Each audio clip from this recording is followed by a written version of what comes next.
আলাইকুম viewers, NDL laser আপনাদের সবাইকে স্বাগত। আজকে আমরা নিয়ে আসলাম আমাদের লেজার কাটিং হাউসে। বাজারে তো অনেকেই মনে করেন আইতুল কুরসি বিক্রি করে, যে যেমন সেমন কাটিং দিয়ে বিক্রি করে। তা আমরা সরাসরি আপনাদেরকে দেখাই দিচ্ছি যে আমরা আইতুল কুরসি কাটিং করতেছি। নিজস্ব মেশিনে খুব দক্ষতার সাথে আইতুল কুরসিগুলো কাটিং করতেছি।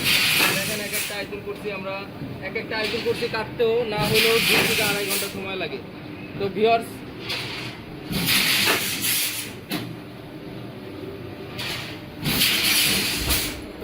আপনাদের যাদের আইতুল কুরসির প্রয়োজন তাদের সাথে যোগাযোগ করবেন। ঢাকা ও ঢাকার বাইরে যে কোনো জায়গায় কুরিয়ার সার্ভিসের মাধ্যমে পৌঁছে দেওয়া হবে। তো আমি আপনাদেরকে প্রপারলি রিভিউ করে দেখাই যে আমরা কীভাবে কাটিংটা করতেছি। তো হলো আমাদের আইতুল কুরসির প্যাটার্ন, এটাই কাটিং করা হইতেছে। তো আমি আপনাদেরকে মেশিনের সামনাসামনি গিয়ে দেখাই। দেখেন প্রপারলি আমাদের নিজস্ব মেশিনে কাটিং করা হচ্ছে। তো ভিউয়ার্স, যাদের প্রয়োজন আমাদের সাথে যোগাযোগ করবেন, ডিসক্রিপশন ও স্ক্রিনের নাম্বার দেওয়া থাকবে।